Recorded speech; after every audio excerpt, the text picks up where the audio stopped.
Hello and welcome to another update video about ETH. Well, super boring weekend again. Market just moving sideways, possibly waiting for those ETFs to trade again on Monday. Nah, just joking. Obviously, crypto market is moving 24/7. I think it's just because we are caught in corrections everywhere that the weekends start to get a little bit more boring again. They were quite interesting sort of towards the end of last year. Now they get a little bit more boring again. It's just volume is down on the weekends, and the sentiment is just different in a correction, and most coins are currently in corrective patterns. Some are in a wave 2, some are in a wave 4, some are in a B wave. Ether is likely in a wave 4. Okay, maybe it's complete, but I need to see further evidence to support this idea. The idea is that here on the ETH chart, as shared yesterday with you, and the days before, and so on, that this is our support area with relevant support at 2,485, 2,420, and 2,360. The 2,420 level so far has been respected very well by the price. Basically here, reaction on the 18th of January, and then here most recently on Friday. But the move up is not convincing enough to really confirm that wave 4 has ended, but the potential is now definitely there. This wave 4 might have ended, and maybe Bitcoin, Ether, they're going to move a little sideways today. And if we see a little bit of price action to the upside later today, maybe towards the end of the weekly candle, then yeah, this could mark really the beginning of the wave 5. What levels do we need to break? Initially, would be great to break above this previous swing high at 2,547.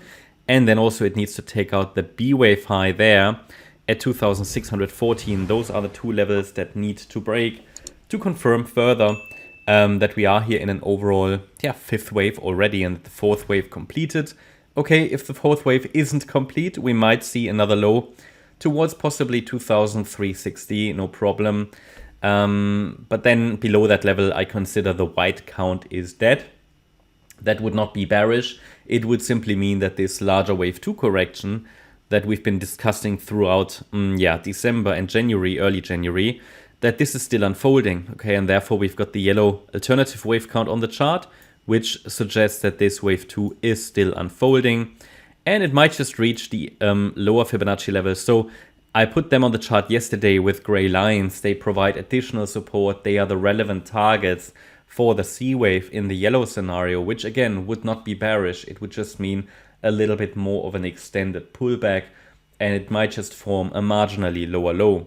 And we have support there at 2,323, 2,281, and I consider the one around 2,214 very, very relevant in wave C of 2.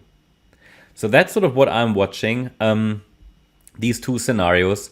Obviously, we just need to be a little bit patient. The pullback so far is in 3 waves. So I still very much allow for this white wave count, even though it's quite a deep wave 4 at the moment. But overall, nothing changed. It's just that below the orange box, I have to favor the yellow count. And this scenario would suggest that the price just formed a very, very high B wave here. I think everything about ETH is said. What I'd like to do is take a quick look at the ETH BTC chart, which obviously started to outperform Bitcoin very recently, but hasn't fully confirmed it. Obviously, we discussed that. Might make a video later today about ETH BTC again, but to explain the wider structure as well. But to really follow through here and confirm to us going forward that ETH has put a ETH BTC has put a long-term low in place, I really need to see ETH BTC reach 0.065 in a 5-wave structure. We only have 3 waves up so far. I need to follow this Fibonacci ladder to 0.065 at least in 5 waves. And that means the 5th wave of the 3rd here still needed, 4th wave still needed, and the 5th wave still needed. At the moment, we might just see here this smaller degree wave 4 unfolding. And there are still a couple of waves to the upside missing. So basically, this down here, most recently, this low point that was marked on the 9th of January, that could have been a long-term low on the ETH BTC chart. Now you might ask, okay, what's that chart used for? Well, first of all, you can trade the ETH BTC chart or pair, but it's not really about that. It's about figuring out which of these two is outperforming the other And if the ETH BTC chart is going up, especially if a long-term low is formed, it indicates that ETH could medium-term, possibly even long-term, outperform Bitcoin. But again, we're just in the process of reversing, so it's still very fragile. But I'm watching this roadmap, which needs to be followed to confirm further that this ETH BTC chart is in an uptrend. Yeah, that's my update about ETH. Hope you liked the update. If you did, please hit the like button, leave a comment and subscribe. And if you really like the content, then please check out the channel membership.